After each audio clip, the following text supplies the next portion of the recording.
As the COVID-19 pandemic continues and concerns grow over the Delta variant, it's important to consider the best way to protect our health. More than 80% of the cases that we're seeing are linked to Delta infections. And so these travel restrictions are actually more so impacting people looking to come into the U.S. Basically, right now, the U.S. Restricts any travel from any non-residents that have been in places like the U.K., South Africa, Iran, Brazil, other countries like that in the last 14 days. But this does also, the CDC is recommending that the U.S. citizens, Americans looking to travel this summer, avoid going to the U.K. given the surge in cases there. There aren't any other bans in terms of which countries you can go to, but the CDC recommends if you're looking to travel to take a look at their website, and you can look at the risk level of each COVID risk in other countries that you're looking to go to. Joining us is NNV Weekly Medical Contributor, Dr. Akili Muhammad. Greetings, sir. Greetings, ma'am. How are you? Good. Thank you. What is the reason the number of infections is rising again? I think that's an excellent question. The first thing that I will say is that, the media continues to push that it's unvaccinated people that are causing the surge. But I think just one simple question can put that to rest, and that is, what did the unvaccinated people have to do with this pandemic starting from the beginning? So that to me is a very worthless statement that a lot of people are making, because viruses are very unpredictable. And as the Honorable Minister Louis Farrakhan said in the criterion, July 4th, 2020, they will not be able to stop this. It has mutations that are happening faster than they can keep up with.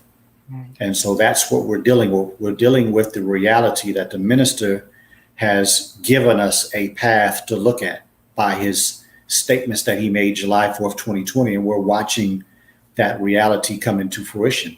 They don't know how to handle this. They're not able to handle it. They're saying and pushing this propaganda that the vaccine was going to be the savior. But look at the people around the country. A lot of people are very angry because as the clip showed, people were making plans to have their summer be what they wanted it to be because they weren't able to do that last year. And now your plans are thwarted because these cases are going back up. So it's a combination of a lot of things, such as people getting vaccinated and not wearing their masks. People that are getting vaccinated are unaware of the truth about the vaccine and that it can't stop you from getting or passing the infection.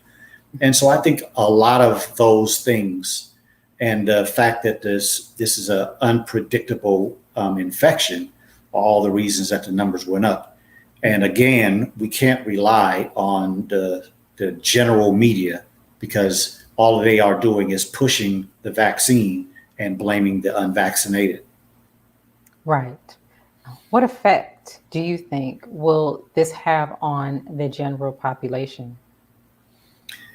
Well, as I've said before, I am not, some magic person that has these great ideas. I'm really basing most of what I say on the instructions that are coming from the minister.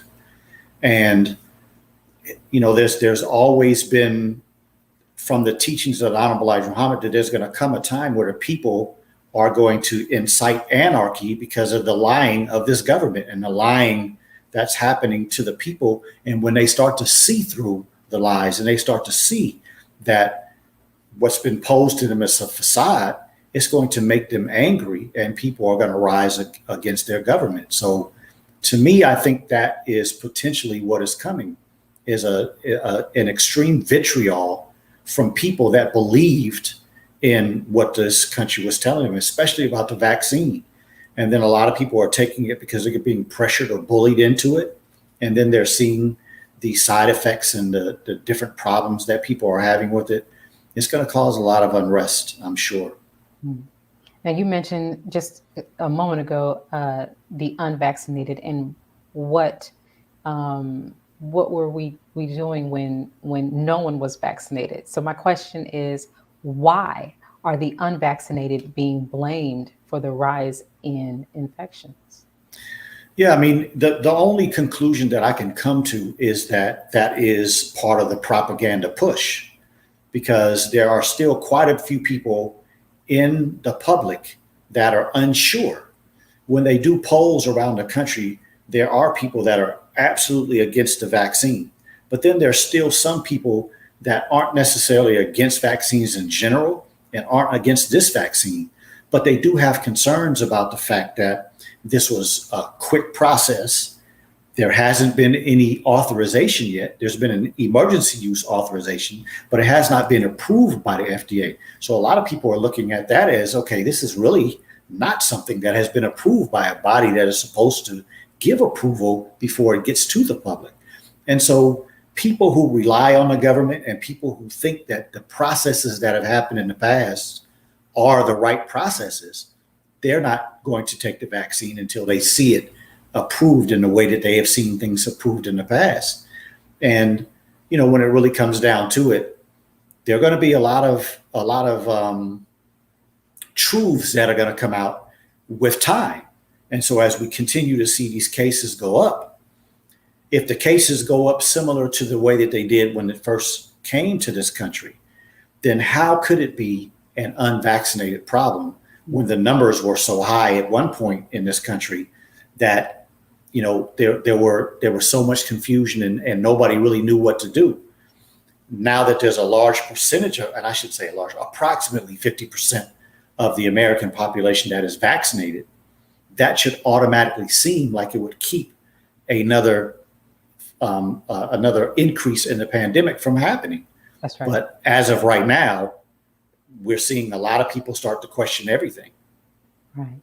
Is there any validity to the statements that vaccinated people can shed the spike protein toxicity and sicken others who are unvaccinated? Well, there are a lot of studies out there that are saying that. You know, I don't think anything has been concluded yet, but definitely there are many reports from many places in the world that are now being studied more in depth, where people that never got the vaccine are in the vicinity of people who have gotten the vaccine, and they are developing medical issues, and sometimes just, you know, problems with bleeding, or young ladies and women having problems with cycles and things of that nature that are really at the top of the list of problems that are occurring. But I also read something within the last week where there are some people that are getting some type of neurological things, like not full-blown Bell's palsy, but some type of neurological issues like that. And they haven't taken a vaccine, but they've been in the company of those that have been vaccinated. And the other thing that we do have to also look into is that the producers of the vaccines said that shedding was possible. Now, they never talked about what that shedding would produce, but they definitely admitted that this type of vaccine and the technology behind it, there was a possibility that a vaccinated person could shed to people that are not vaccinated. And again, we will be watching what is happening over the next few months, few weeks, probably years, and trying to figure out what those problems really were when it comes to that shedding. Right. Thank you, Doctor. I know that you've been in contact with some of your colleagues. What are they saying to you, or what have you all discussed recently with your colleagues around the country? Yeah, well, it's a lot of the same that was, that I discussed before. I mean, there are many people coming into emergency rooms, and there are many people that have been vaccinated that are coming down with these unexplainable, a lot of people are using words like bizarre. We've never seen things like this before. It's not in the textbooks. We don't know what to do. Nobody has seen these type of situations before. That's continuing to happen. And as the cases go back up, and we're seeing around the country, it seems to be a younger portion of the society now that's being affected. And so you have an inundation of people coming to the hospital similar to before. The deaths are rising. And then there's this bizarre reality of post-vaccinated people and what's happening with them.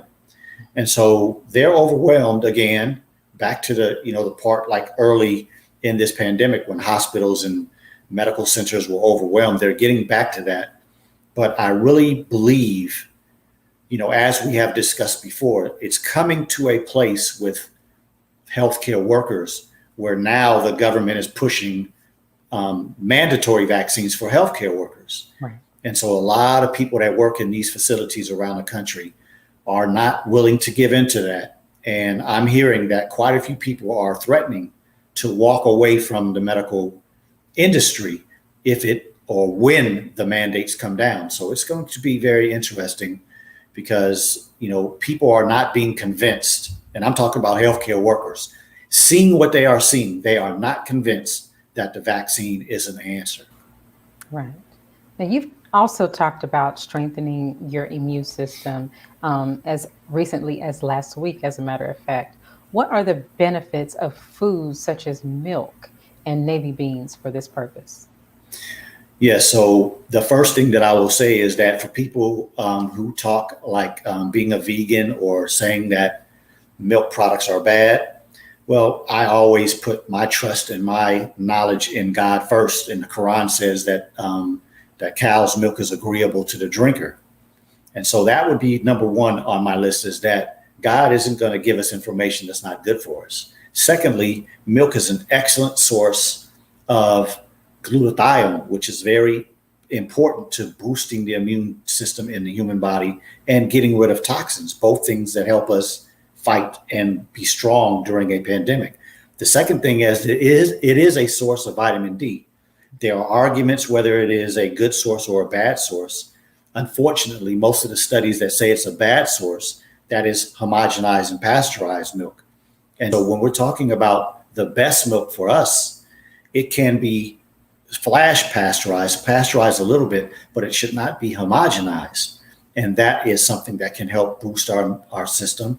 It has immune cells in it that can help benefit our body. And then secondly, and I shouldn't say second as if we're talking best or worst, but secondly in discussion is the navy bean is excellent. Some of the same reasons. Amino acids help build our immune system. And then we have glutathione in the navy bean. And then you have other things like zinc and iron and other things in the navy bean that helps boost our immune system and our blood in many other ways. So I would say to anybody that's interested in doing the things that help solve comorbidities and also at the same time help you make it confidently through this pandemic, you should have navy beans and whole milk in your dietary regimen for sure. Okay, and very quickly, Dr. Akili, before we let you go, can you let us know what's new with the Ultimate Wellness Group? Yes, tonight we will be discussing on the Ultimate Wellness Group Transformation Tuesday, we'll be discussing the immune boosting supplements that I mentioned from time to time. And there will also be an announcement that there are some new products coming out. So please tune in, the Ultimate Wellness Group on YouTube, or the THEE, the Ultimate Wellness Group on Facebook. And the other place that you can find me is blackstream.live /TUWG. So come and join us this evening and enjoy the conversation. And let's continue to work on improving our immune system as we make it through this pandemic.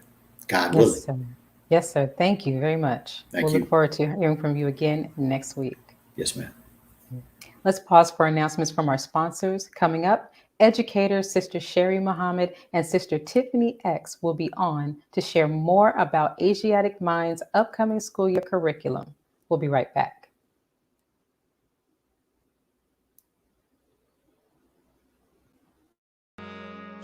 Be a part of the force that powers truth in journalism. Go to nnvnews.com/donate.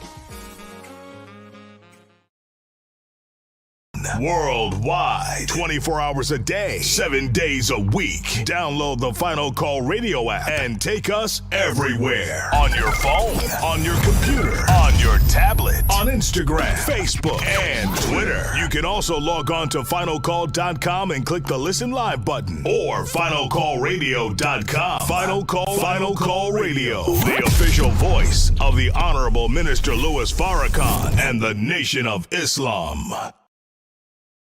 Please share your thoughts with us in the comment section below. Follow us on social media at NNV News, and please subscribe to our YouTube channel at National Network View. I am Anissa Muhammad with nnvnews.com.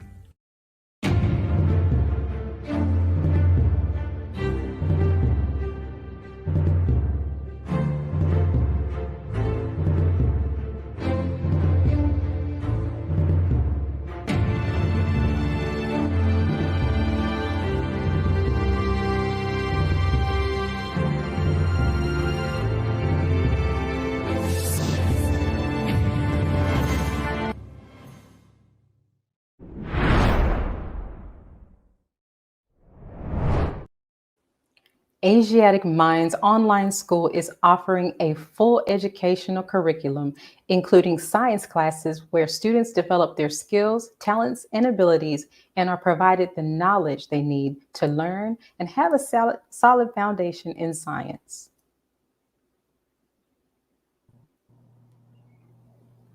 Joining us is founder and director, Sister Sherrie Muhammad, and educator, Sister Tiffany X. Greetings, ladies.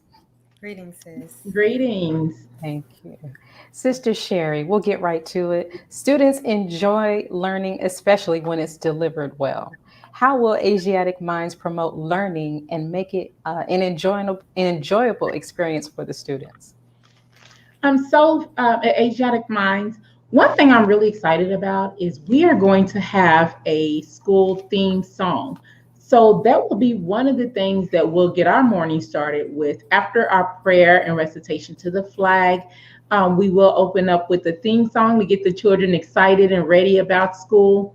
Also, to make education enjoyable, all of our teachers have excellent personalities. So they will bring their passion and personality to the table, which is something that engages students. When you're passionate and you show how much you care and that you're into a subject, that draws the children in, as well as the different online tools, Kahoot quizzes and different things like that will be used to help the children to engage into the subjects and have fun while doing it.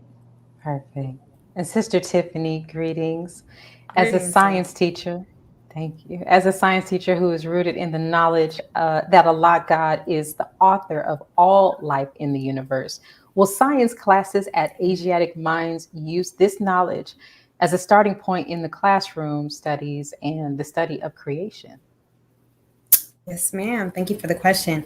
The simple answer to that is yes, absolutely. Mm-hmm. And that is the most important knowledge for our children to have. It directly ties them into the knowledge of themselves. So as taught in the teachings of the Most Honorable Elijah Muhammad, Allah God created himself out of triple darkness. So I believe that offering our little gods the basis of the first God in his own self-creation and how he summoned his will and the power of his very being and mind to bring that which was unseen into a physical reality. I think that that's a prerequisite knowledge that I will be teaching and will be, with the help of Allah, inshallah, parsing and going further into, Allah willing. Some of the lessons that we will cover will be dark matter and its components and origins, energy, space, and time in relation to the universality of the original man and woman. Also, an in-depth study of the planets and other celestial bodies with a special focus on Pluto and how this planet in particular relates to us, the original Black man and woman, in the coming of Master Farad Muhammad. And basically just how, in fact, we are a universe of ourselves and how important it is for us to know our own selves in relationship to that. Now, Sister Sherrie, will Asiatic Minds curriculum utilize aspects of the core knowledge curriculum that's recommended for K through 8, Common Core standards recommended for K through 12, and the next generation science standards, as well as additional standards developed to our aim and purpose? So at Asiatic Minds, what we are not is we're not going to rebake what society has already given us, because then we will get a very similar product, which we already know is not what we want. That's why we have to educate ourselves.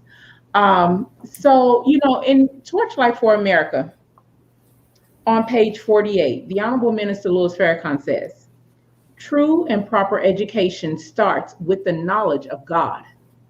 And then he also says, recognition of God is the proper beginning point for understanding every discipline. So that's where we're starting. This school is based on the teachings of the Most Honorable Elijah Muhammad as given to him by Master Fard Muhammad.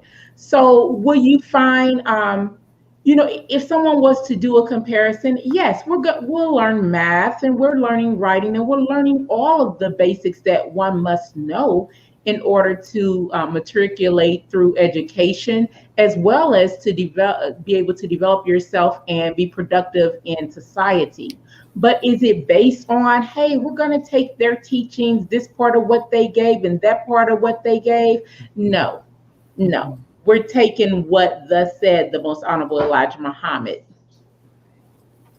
Sister Tiffany, can you tell us about your STEAM program and how you'll bring what you have learned from that program into the Asiatic Minds classroom?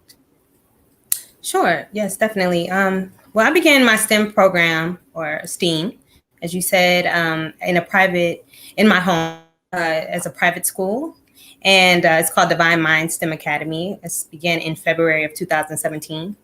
Basically, while working in the public school system, I realized that there was a dire need and an intentional lack of what I like to call the nation building sciences. They were not teaching Black children these sciences, which is science, technology, engineering, and math. And some people also incorporate the art, which is also important, in re-stimulating the creative essence and critical analytical mind in our children.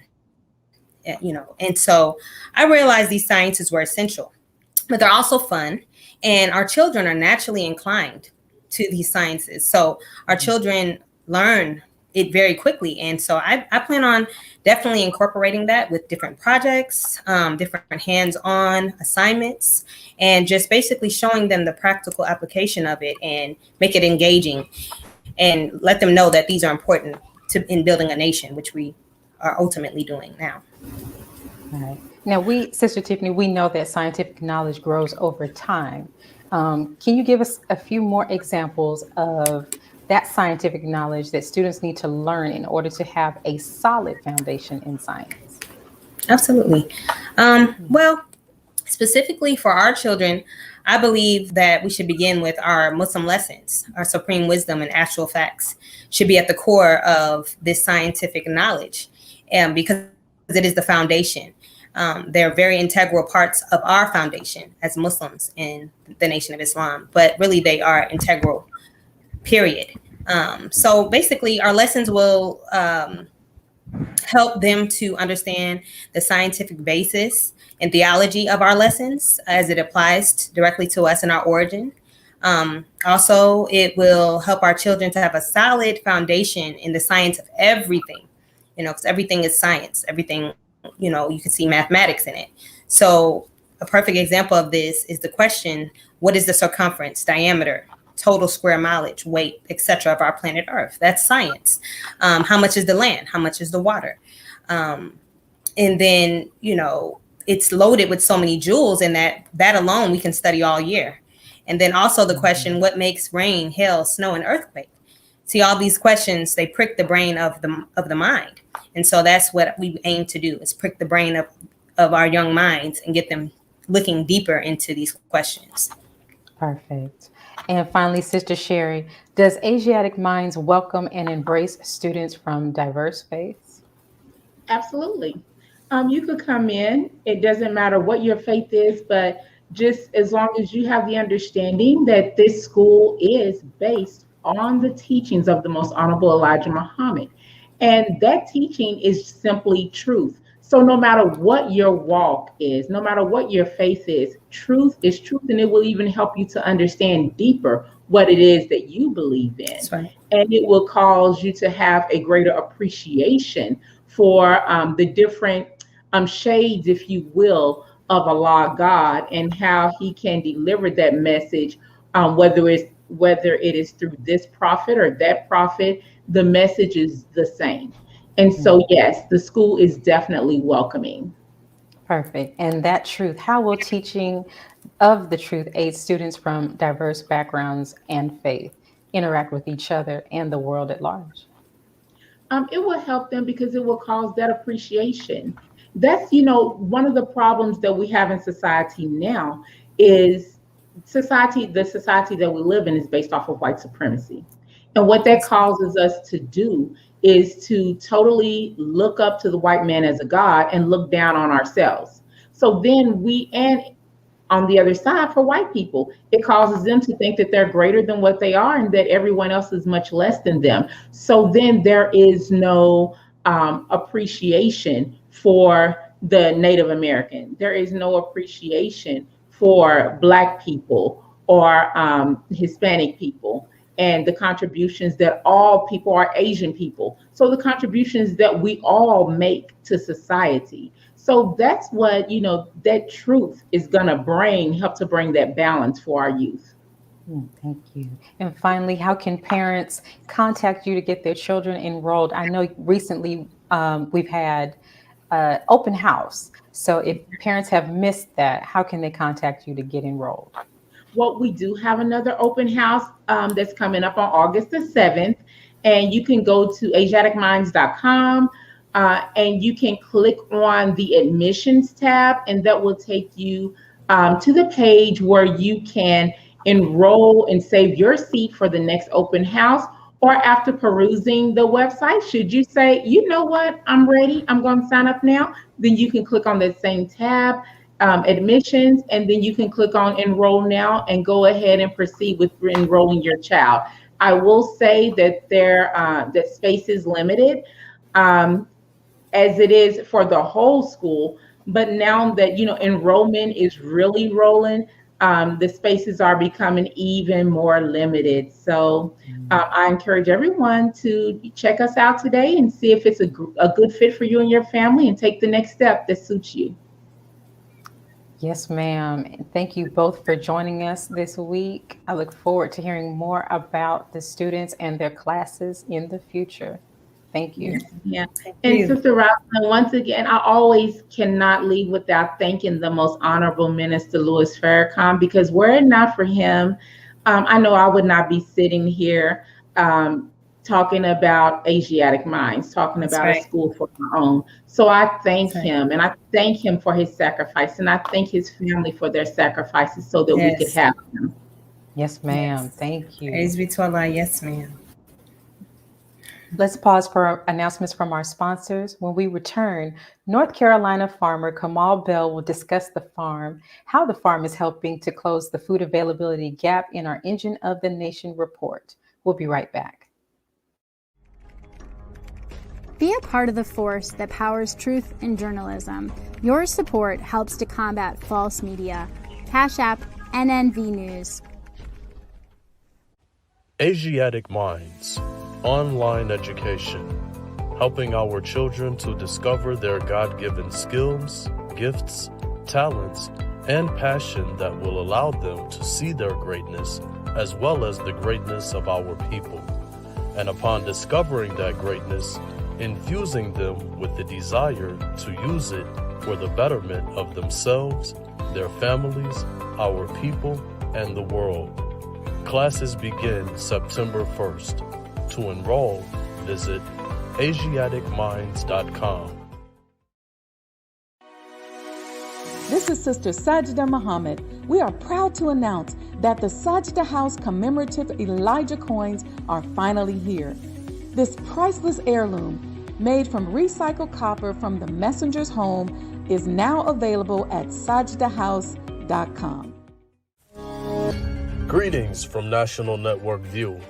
This week's Final Call cover story headline reads, "Separate and Be Saved. America's race problems and deadly race interactions are growing worse. It is time we leave the children of our former slave masters and 400-year-old tormentors. Separation from whites is the only and best solution to this problem, a serious problem that is rooted in prophecy. This FCN volume number 41 edition middle page article by the Honorable Minister Louis Farrakhan is entitled A Case for Separation.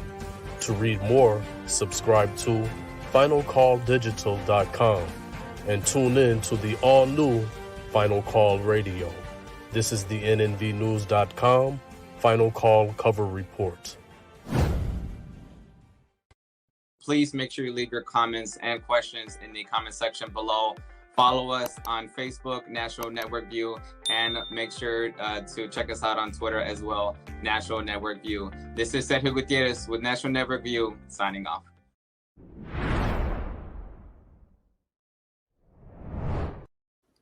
Doing their part to help close the food availability gap in the community, Sankofa Farms, located in North Carolina, provides not only food, but education as well. I'm out here with Farmer Howard. We're out here, hey y'all, we're out here trellising cucumbers. So I'm getting ready to show y'all how it's supposed to look. So here are the cucumbers here. And here's the netting that's used. And here are the T-posts here to connect the, what's the mesh? Is it a specific name? Yep, 6 inch by 6 inch. 6 inch by 6 inch mesh.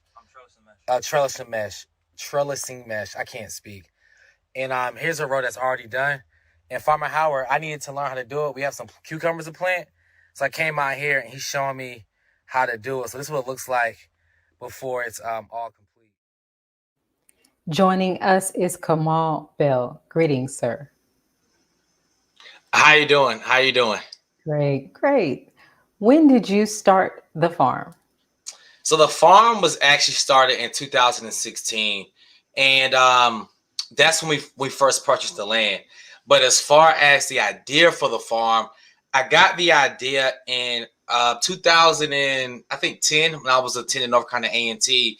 And I used to have this big problem where I would go to the library in the Black Studies section and start reading a lot of books instead of doing my schoolwork. And eventually caught me my sophomore year and I had to make like a readjustment. But during that time, that was like my discovery phase where I was really just beginning to understand who I was and my place in society and in the world. Okay. Now, you recently added a set of bees to the farm. Can you tell us about how you went about acquiring them? Yes, that's a great question. We got bees, I believe, in 2017. And the reason we start working with the bees is one, because of the connection to our history in Kemet, that bees are very important in our in how we build civilizations. But then also one of the students actually proposed the idea that we get bees. And when I asked him, he mentioned that it would keep him more engaged at the farm. And at the time I was terrified. I mean, the only time I really seen bees was like out in the environment and also in the Candyman movie. So we have like a bad perception of bees. But once the student mentioned that, I felt like it was my job to connect them to their interest and to opportunity. So we met with the local beekeeper in the area, and he took us out to his apiary. And that's just any place where you keep your bees. And we all loved it. And from there, I went to bee school and got certified. And then I noticed that there weren't many Black people in the class. So I asked the students would they like to get certified. And they said yes. So 4 of our students are actually certified beekeepers. And also we're actually starting tomorrow, we're going to be working to set up our own beekeeping certification class, and which will prepare people to be 21st century beekeepers. So it'll be driven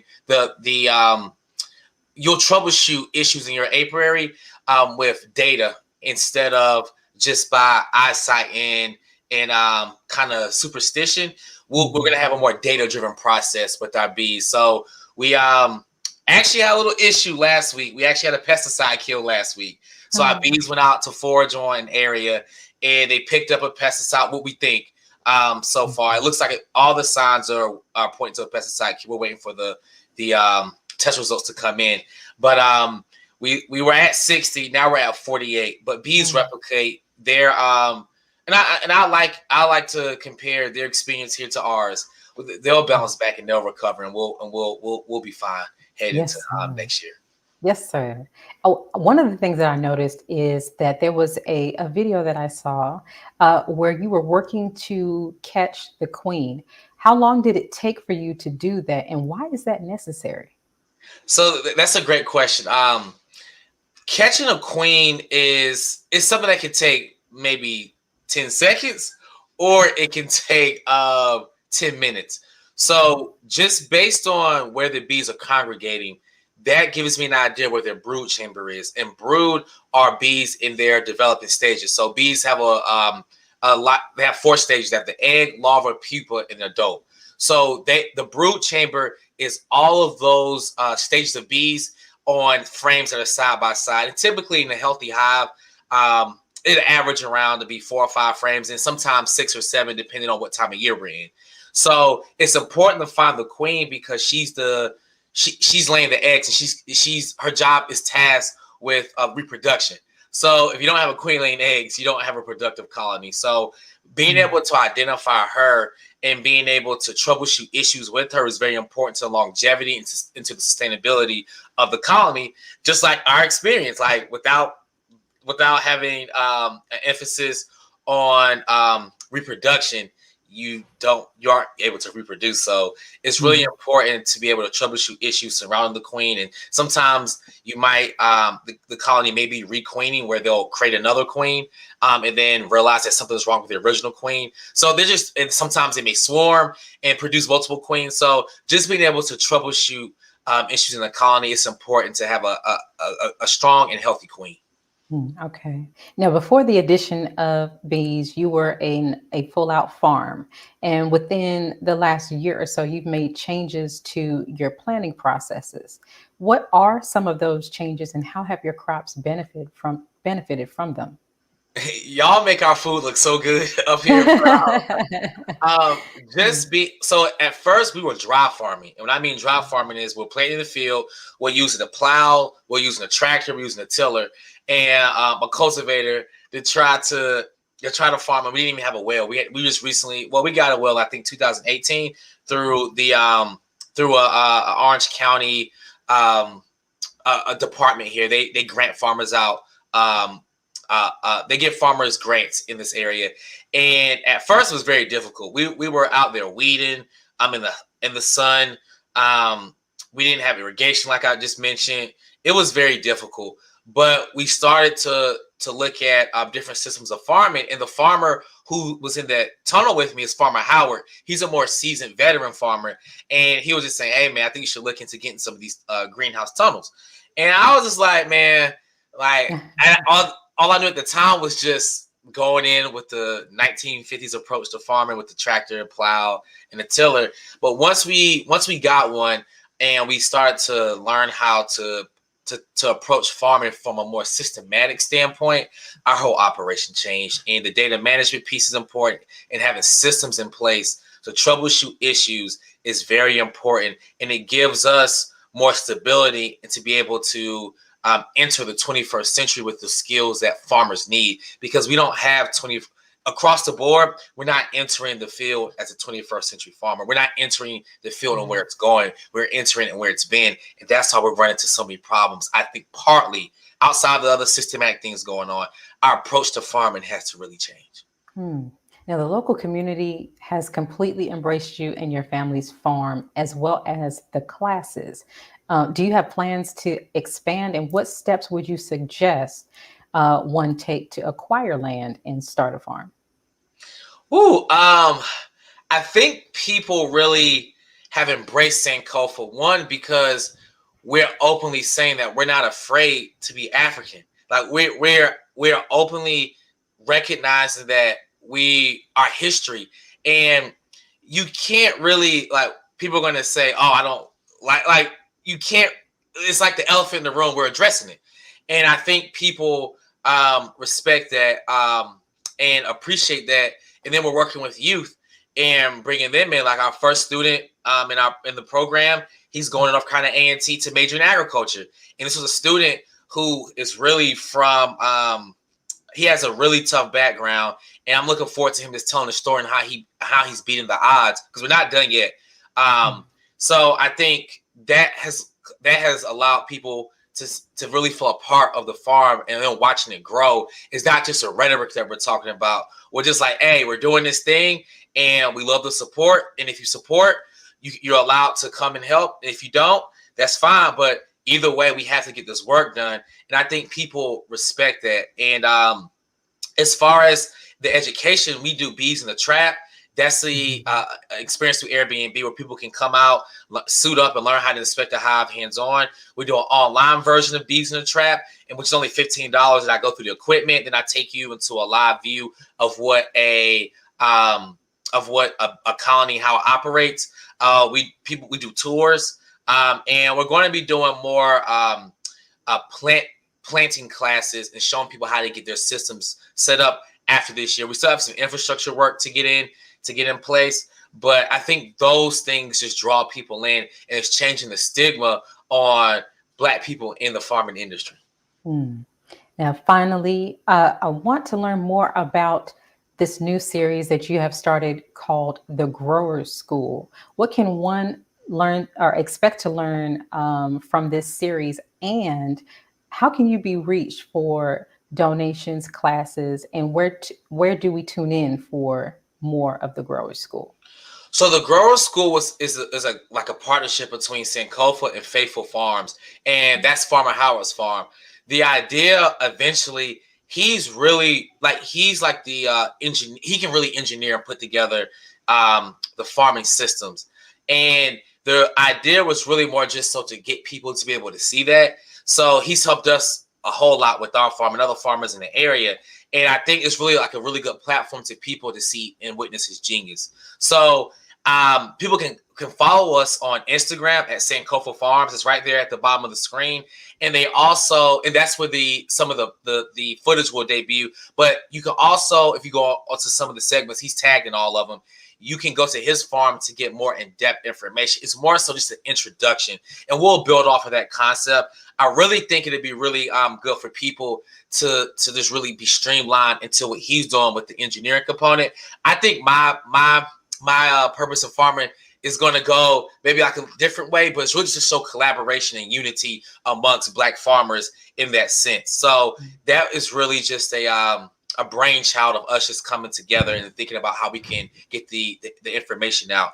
And if people want to donate, you can go to sankofafarmsllc.com, and literally there's a donate button at the top. It's through PayPal, or you can reach out any way you want, and we'll send you an address to send donations to. So those are just ways that people, if they want to support our mission, you can support us. And then it's not even monetary. You sharing our content, liking it, subscribing to our YouTube channel, LinkedIn. Those are ways that people can support, and just pushing the information when they see it. That goes a really, really, really long way. And sometimes it's better than the monetary aspect of it. So those are just all ways people can support what Sankofa Farms is doing. Yes, sir. And thank you. I want to say Farmer Bell. Thank you, Farmer Bell, for joining us today and letting us know what has been going on with your wonderful farm. Thank you, sir.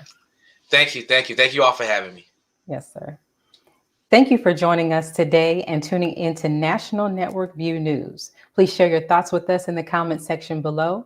Follow us on social media at NNV News, and please subscribe to our YouTube channel, National Network News. This is Rosalind Parks with National Network View News. Good night. Be a part of the force that powers truth in journalism. Go to nnvnews.com/donate.